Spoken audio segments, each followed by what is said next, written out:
Okay, good morning, everyone. Thank you for being here, and thank you, Christina and Platform Magazine, for inviting me. My name is Loes Thijssen, and I'm creative director at NOAHH. And NOAHH stands for Network-Oriented Architecture. I'm waiting for the second slide. Yes. And our studio is based in Amsterdam. And we design a lot of public buildings with a social agenda, where different values are important, like encouraging social interaction, foster polyvalence, set new identities, stimulate innovation, and also to create your own context. And this is all very important because we design all types of public buildings like theaters, schools, sports buildings, swimming pools, community centers, transformation, where all these aspects are an important value. Because of this mix of values, we create a unique signature for every user, a perfect fit for everyone. So what we are aiming for, we build a lot of models in our studio, is to, with this mixture, to create their own a perfect fit over time for every client, and a tailor-made building for everyone. I'm gonna take you into my fascinations and the fascinations of our studio, and one large fascination for me is time traveling and traveling through time, through history and future, and to create spaces that are also, in that sense, elastic, that can, where you can influence the future and where you can also relate to in the past. And this inspiration comes, for example, from a lot of movies like Back to the Future, but also from more recent science fiction movies like Passenger, where the main characters are traveling between time and space and trying to influence the future and to create their own journey. This journey is also very important. Like this image, you probably all know it. It's from Apollo 8 from 1968, where the astronauts were traveling towards the moon, but actually what they discovered was the Earth. And what you can see is a beautiful planet or a spaceship where there's no boundaries. And this aspect is especially nowadays very important with all the actual like topics like climate change and political conflicts that are happening in the world. We have a beautiful planet and we have to take well care for it. If we travel further in space, we can also discover this phenomena, the wormholes. And that's actually something very mysterious, where basically a wormhole is where you can theoretically zap or flit through time and space. So time and space in that sense are not linear, they are elastic. And Stephen Hawking explored that in his string theory. So this relation between time and space is something very, very interesting for me. You can also imagine that space and time become elastic in that sense, and that this relation is almost like a lava lamp, where you have basically the same mass all the time, the same volume, but it can be fluid over time. And that's also my fascination for architecture. Because our daily life and our life are not static. They are changing all the time. So basically, in that sense, architecture should be also be able to change over time. So this is a timeline where you can see different activities that are happening. And for me, the most sustainable buildings are the buildings that are in optimal use, that are used throughout the day, throughout the year, as the most optimum. Waiting for. So our main values as an office are also in that sense, elastic. And we have the 6 principles: encourage social interaction, foster polyvalence, create your own context, share knowledge, set new identities, and stimulate innovation. And these 6 values are visible in every project that we are making, and we always take care of these 6 values. But they are also elastic, and they can also be fluid in all the projects, and that creates this unique signature. We can also relate use over time. So this is an example. This is a painting from Anthony Delorme, and he painted the St. Laurens Church in Rotterdam. And this church was for a very short time used as a church, but after the period, they used the church as a kind of marketplace, where you can beautifully see here the daily life of what is happening. So you see somebody walking his dog, you see people begging, you see people chatting with each other. So the church became, in that sense, a kind of market hall.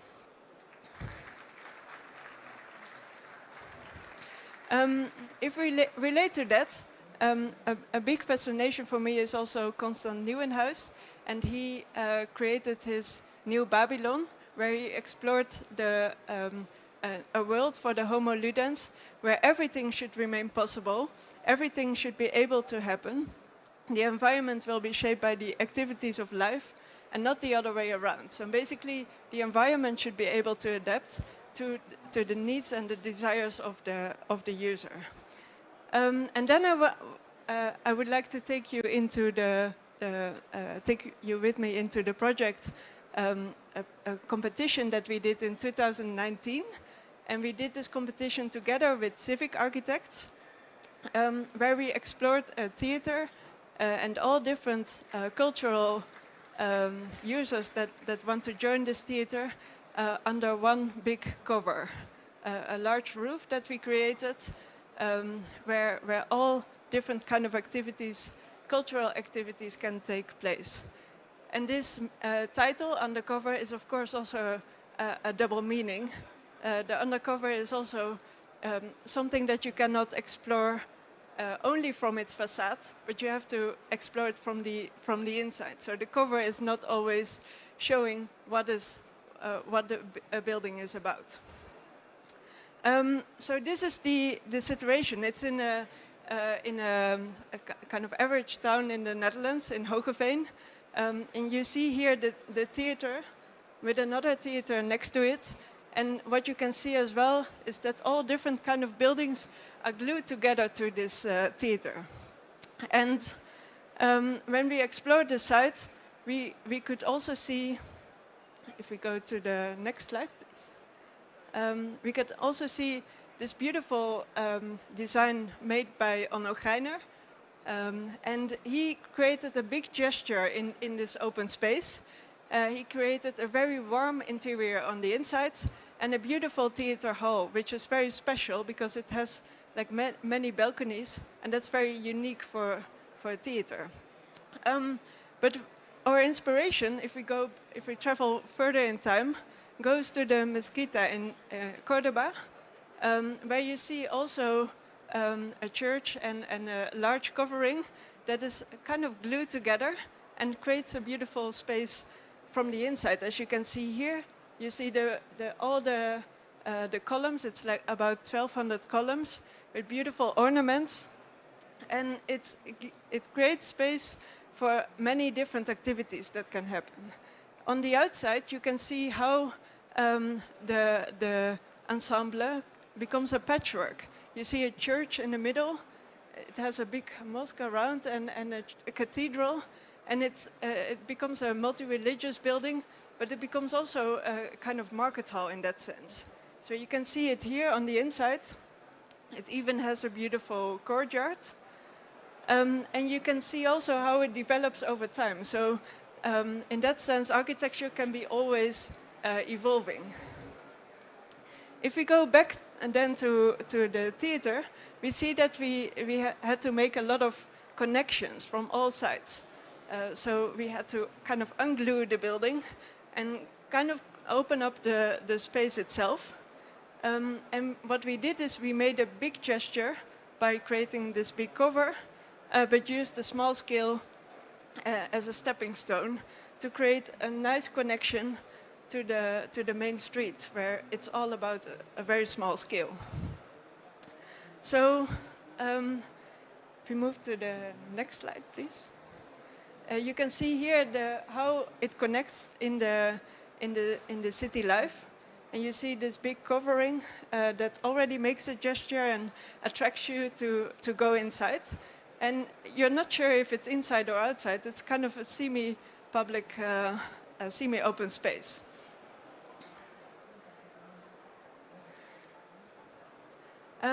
This big covering, it's also connecting different atmospheres.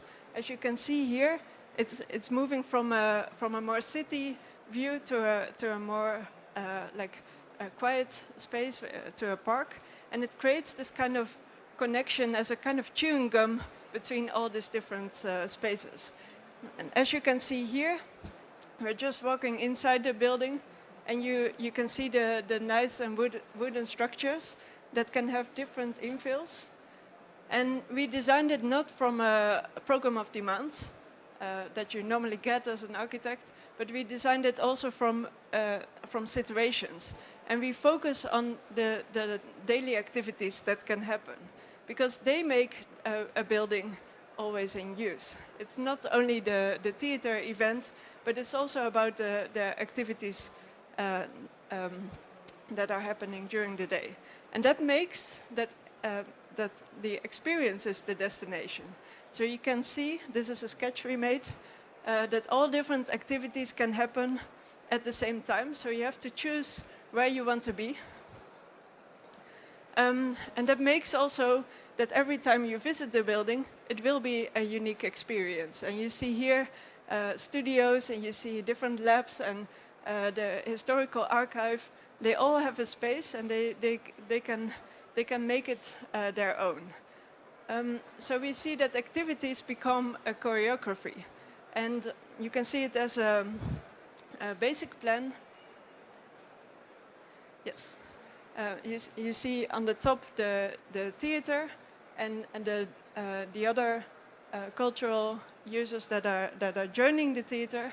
And this is the most formal setup with a public space in the middle. But during the day, this building can also look like this.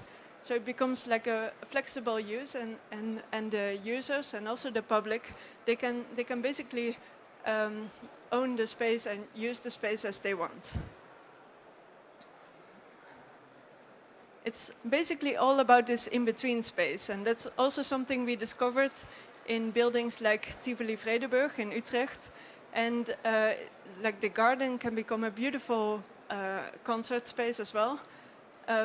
The space can be also a playground for children, and it becomes the beautiful place where you can watch the fireworks during New Year's Eve. So basically, this building is about exploring and creating a unique experience all the time. We see the building also as a display for these experiences. So you see the facade, which goes inside, with a different infill. So we created a catalog of how you can fill it in. And these infills can be flexible and adaptable.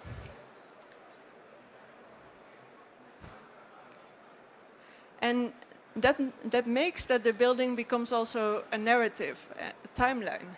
So you can experience the building, and basically there's always new layers on top of what is already existing, and that creates this unique experience. As you can also see here, you see different events happening at the same time. The building has a permeable space, so on the public floor you see open space for more public activities.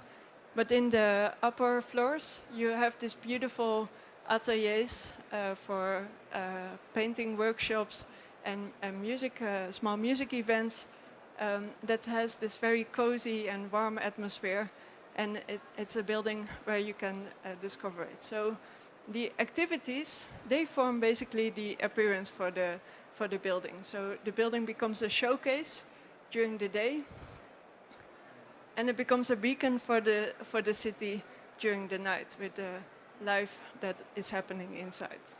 So basically this building is all about uncovering it and discover the different activities that are happening. So by creating this large roof and this large structure, we connected basically the city with the theater, but we also created a kind of whole city inside the building. Thank you.